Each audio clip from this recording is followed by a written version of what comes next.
Bonjour à tous et à toutes et bienvenue sur cette nouvelle vidéo d'Excalibur Montpellier. Aujourd'hui, nous vous expliquons les règles de Bees, un jeu tout récemment sorti chez Next Move, créé par Dan Hallstatt et illustré par Chris Williams. Il s'agit d'un jeu pouvant se jouer de 2 à 4 personnes pour des parties qui avoisinent la demi-heure. Et vous pouvez trouver cette boîte au prix de 37,90 € dans votre magasin favori.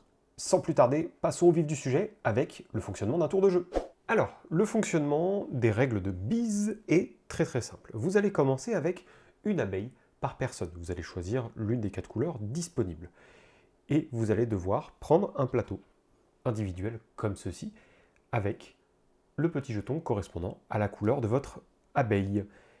C'est sur ce plateau-là qu'on gagnera des points de victoire à la fin de la partie et qui détermineront si nous gagnons ou pas. Nous avons 2 objectifs cachés, chacun et chacune, qui vont nous rajouter des contraintes pour gagner des points, à l'instar des objectifs publics qui sont au nombre de 3, un par catégorie, il y a différentes catégories de comptage de points, et comme ils sont publics, tout le monde pourra gagner des points grâce à ces cartes-là.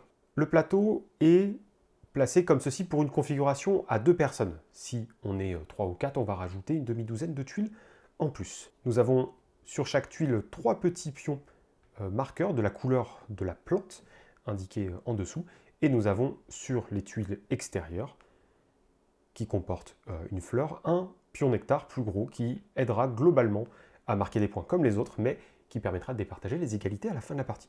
La partie s'arrête lorsqu'on a posé sur notre plateau individuel 12 nectars, ou tout du moins quand quelqu'un arrive à poser son 12e jeton nectar, on met fin à la partie à la fin de la manche et nous comptons les points.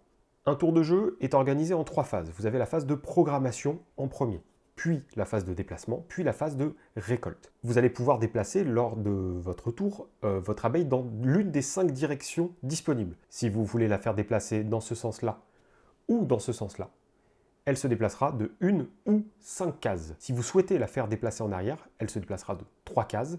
Et si vous la faites se déplacer dans ce sens-ci ou ce sens-là, vous la déplacerez de 2 ou 4 cases. Il est à noter qu'elle ne se déplace jamais en avant. Donc, lorsque c'est mon tour, mettons que je sois le joueur violet, je vais choisir l'une des 5 directions. Donc, on va dire que je souhaite me déplacer de 3 cases en arrière. Je vais retourner mon abeille dans le sens du vol et avancer de 3 cases. À la fin de la phase numéro 2 de déplacement, je vais passer à la phase de récolte. Si il y a un jeton nectar sur l'un des coins de l'hexagone sur lequel je me trouve, eh bien, je vais pouvoir le récupérer et le placer sur mon plateau individuel. Comme je me suis déplacé de 3 cases, il faut que je mette ce pion sur cette ligne-ci ou celle-ci, puisqu'il y a indiqué 3. Le placement doit toujours se faire en fonction de la valeur de déplacement. Nous passons ensuite à l'autre abeille qui va décider de se déplacer de une case dans cette direction-là, afin de récupérer un jeton nectar et le placer sur son plateau individuel. Quand je finis mon déplacement lors de mon tour, sur une case comportant un gros pion nectar, il va se passer quelque chose de plus. Par exemple, c'est à nouveau mon tour, je décide de me déplacer d'une case dans cette direction-là. Hop. Je prends donc le pion sur lequel j'arrive, en le plaçant à côté, et comme j'ai récupéré un gros pion nectar, je vais avoir le droit d'en récupérer un autre, à condition qu'il y en ait un présent sur l'un des coins de l'hexagone. Donc là, c'est le cas. Je vais dire que je prends celui-ci. Lorsque je les place sur mon plateau individuel, cela se passe exactement de la même façon que si je n'en plaçais qu'un seul. Je me suis déplacé d'une case, je vais donc devoir placer sur la ligne comportant le chiffre 1. À chaque fois que l'on met un marqueur nectar, gros ou petit, sur notre plateau individuel, on avance d'autant de cases le marqueur en haut de votre plateau. Si vous arrivez au bout, c'est que la fin de la partie se déclenche et nous procédons au décompte des points. Le décompte des points est très simple, vous allez avoir les cartes secrètes. Par exemple, celle-ci vous fait gagner 10 points ou 8 points de victoire en fonction d'un certain placement. 8 points si vous remplissez les 7 alvéoles du centre, et 10 points de victoire si elle comporte les 5 couleurs disponibles dans le jeu. Celle-ci vous fait gagner 2 points de victoire par pion rouge sur votre plateau individuel. Et puis nous avons aussi les marqueurs publics, 2 points de victoire par couleur présente sur votre plateau avec un maximum de 10 points. Ici, 7 ou 12 points si vous arrivez à remplir l'une des lignes comportant 2 et 3, ou 12 points si vous remplissez les deux.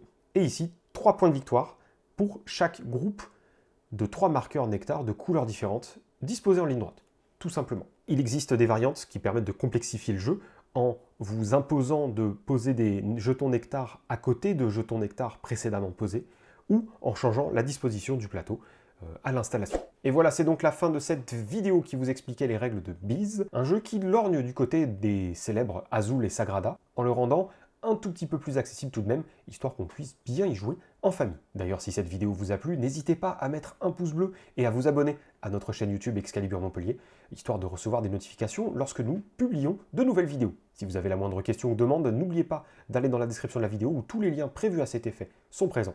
Et en attendant une nouvelle vidéo ou une prochaine visite dans votre magasin favori, nous vous souhaitons une excellente journée, soirée, d'excellents moments de jeu, et surtout, n'oubliez pas de prendre soin de vous.